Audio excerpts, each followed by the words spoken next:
Antara perkara yang wajar menjadi tumpuan dalam pentadbiran Perdana Menteri Datuk Seri Ismail Sabri Yaakob ialah isu-isu yang berkaitan dengan golongan orang muda, golongan belia, dan dalam situasi mencabar seperti dalam pandemik ketika ini, golongan belia antara yang terkesan dan berdepan dengan cabaran seperti kehilangan pekerjaan dan beberapa perkara yang begitu mencabar.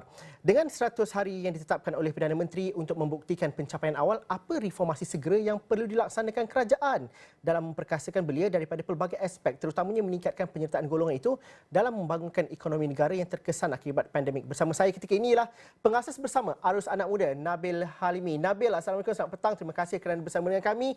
Perkara paling cepat dan paling efisien yang perlu dilakukan untuk mendepani dan juga menyelesaikan masalah orang muda pada hari ini. Apakah masalahnya pertama dan juga bagaimana cara paling efektif untuk engagement bersama dengan anak muda pada hari ini? Assalamualaikum, salam sejahtera Zulfitri. Terima kasih atas invitation pada hari ini untuk saya berikan sedikit idea ataupun pandangan mewakili anak muda di Malaysia. Kiranya bila kita cerita tentang isu anak muda ini, isu pandemik yang masih lagi tidak selesai di negara kita, dan pertukaran kerajaan yang berlaku beberapa minggu yang lalu, kita mendapat seorang Perdana Menteri yang baru, Yang Amat Berhormat Ismail Sabri, dan pada ucapan umumnya dia telah mengatakan bahawa antara usaha yang beliau ingin ketengahkan adalah usaha untuk mendekatkan lagi engagement dari segi memberi lebih banyak peluang pada anak muda. Saya daripada pandangan saya, isu utama adalah of course pekerjaan, dan kita kira bukan sahaja anak muda yang mengalami isu ini, ramai yang terkesan dengan pandemik ini yang telah hilang kerja, hilang punca pendapatan, dan ada lebih-lebih lagi pada belia ataupun graduan yang baru ini, mereka agak sukar untuk mendapat pekerjaan. Masih ada syarikat swasta yang mengambil, namun jumlahnya tidak sebesar sebelum pandemik. Dan saya kira isu ini telah menjadi keutamaan ataupun isu yang panas daripada zaman kerajaan Pakatan Harapan lagi. Dan dengan adanya pandemik ini makin meruncingkanlah. Dan saya kira usaha yang patut dilakukan kerajaan adalah membuka lebih banyak peluang, dan intervensi kerajaan dari aspek memberi lebih banyak inisiatif upskilling pada anak muda adalah yang paling utama sekarang. Sebab bila kita lihat, bila pandemik ini berlaku, maksudnya digitalization ni ataupun pendigitalan ekonomi itu berlaku, dan ruang digital ini perlu menjadi titik pertemuan kerajaan dari aspek menaik taraf bakat graduan-graduan baru ini, kerana saya kira ini adalah salah satu ruang bagi kerajaan membuka lebih banyak peluang anak-anak muda yang mungkin tidak dapat kerja tapi dapat gunakan ruang untuk memahami ekonomi digital ini, agar di masa akan datang ataupun selepas pandemik ini, ia adalah, how do I say it, mereka bersedia penambahan lebih bersedia, kerana bila kita lihat pun pendidikan juga telah berubah. Sekolah pun sekarang secara digital. So sama juga dengan pekerjaan bagi pendapat saya. Dan Nabil, kalau saya tanyakan, saya mencelah di situ. Kalau kita bercerita pasal isu anak muda, isu belia, kita akan memberikan fokus kepada Kementerian Belia dan Sukan sahaja. Tetapi hal anak muda perlu ditangani oleh kementerian yang pelbagai secara holistik, daripada Kementerian Keuangan sehinggalah kepada Kementerian Kebajikan Keluarga dan sebagainya. Pada pandangan Nabil, bagaimana isu anak muda ini perlu dilayani ataupun ditangani secara holistik, bukan setakat dijenamakan anak muda sahaja? Ya, betul.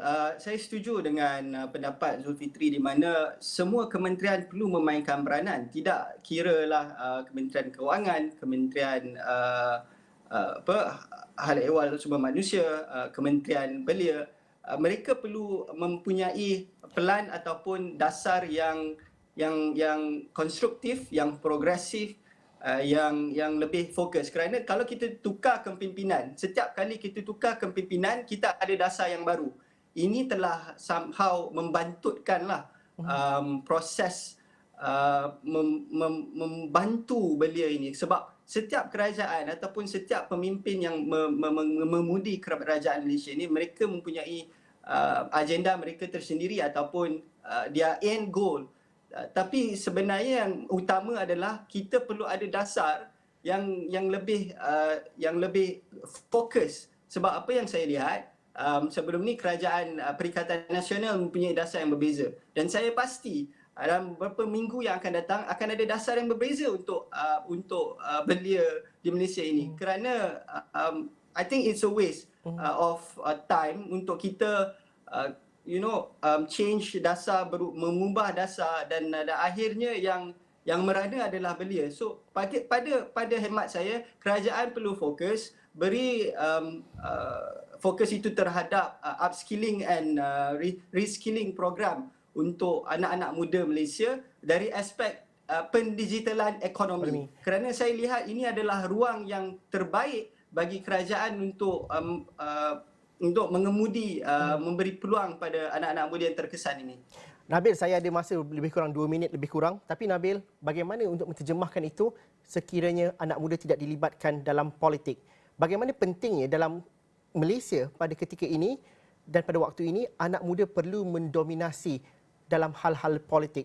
Justru dengan adanya pelibatan, adanya mereka mendominasi arena politik pada hari ini yang sukar untuk dilakukan, bagaimana sebenarnya apa yang Nabil katakan tadi dapat diterjemahkan dengan baik dan juga sesuai dengan tuntutan anak muda pada hari ini? Pada pandangan Nabil bagaimana?